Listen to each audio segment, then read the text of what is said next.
name is Evan Hollinger, and I'm here today to talk to you about suicides in the United States. On average, one suicide occurs every 16 minutes. Suicide is the second leading death of all college students. At an early age, my Aunt Pam had taken her own life. She had tried many methods, such as slitting her wrists, hanging, and suffocation. My grandparents had just arrived back from vacation in Lima, Ohio, visiting family, and returned to an empty house. In a panic, my grandmother had searched the entire house, only to find my aunt slumped over in the front seat of her car, dead. 6 years after my aunt's death, my uncle had committed suicide as well. He was a Cleveland police officer, and unlike my aunt, he took the surefire way and shot himself. Just recently, a 16-year-old Jessica Fernandez decided to take her own life. Around 9:42 p.m. on the night of June 25th, 2012, Jessica's mother had reported her missing and suicidal. At about the same time, police received a report from the train conductor saying that a person had just been hit at the Main Street State Route 60 crossing in Vermillion. Everyone has those days where they just feel like giving up, so I would like to help you understand by going into details on how and why people consider suicide to begin with. I would also like to explain what to do when a suicidal situation becomes present. First, I'm going to talk about the reasons why people attempt suicide. According to Alex Lickerman of Psychology Today, there are 6 reasons people attempt suicide. The first reason is that they're depressed. This is the most common reason of why people commit suicide. They believe that everyone will be better off without me. The second reason is that they are psychotic. Inner voices can help lead to self-destruction. The third reason is that they're impulsive. This is often related to drugs and alcohol. Once they become sober, they often regret what they have done and feel ashamed and embarrassed. The fourth reason is that they are simply crying out for help. These people usually don't want to die and choose ways that don't actually think can kill them.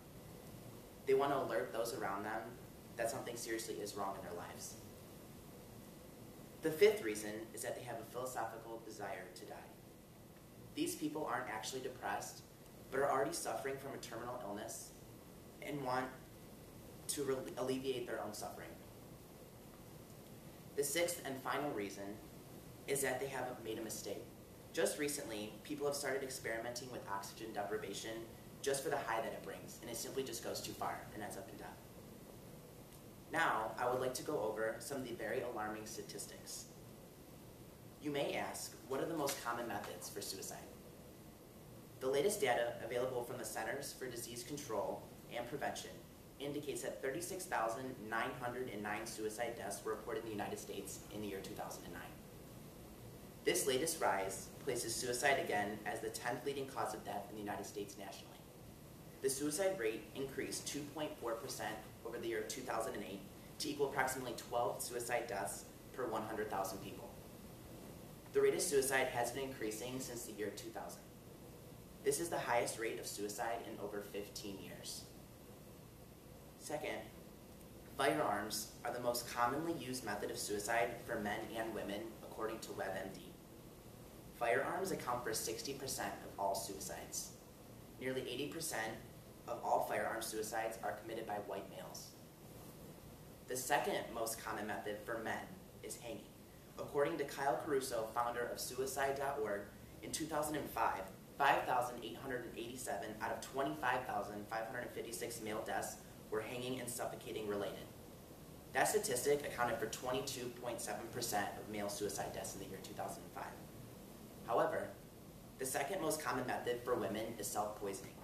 In 2005, 2,632 out of 6,873 female deaths were the result of self-poisoning. That statistic accounted for 39.1% of female suicide deaths in the year 2005. Finally, I would like to discuss what you're supposed to do when you fear someone may take his or her own life. First, recognize the imminent dangers. According to the American Foundation for Suicide Prevention, there are many ways one can tell if someone is suicidal. Some of which include feeling hopeless, feeling there is no purpose to live, talking about death, withdrawing from friends and family. Also, feeling trapped like there is no way out. Second, take it seriously. 50 to 75% of all suicides give some warning of their intentions to a friend or family member. Third, be willing to listen. Tell the person that you are concerned. Do not be afraid to ask someone if they are considering suicide. Do not attempt to argue someone out of suicide.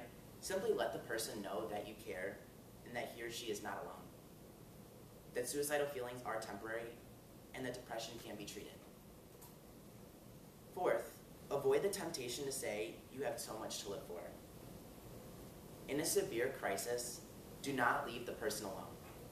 Take the person to an emergency room or a clinic. If these options are unavailable, call 911 or the National Suicide Prevention Lifeline at 1-800-273-TALK.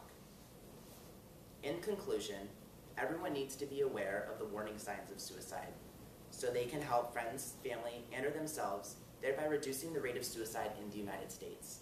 If my family members would have recognized and acknowledged the warning signs of my aunt and uncle, maybe they would still be around today. While suicide rates are on the rise, suicide awareness is being heightened. If you know anyone in this predicament, please reach out and show you care, and you will help save a life.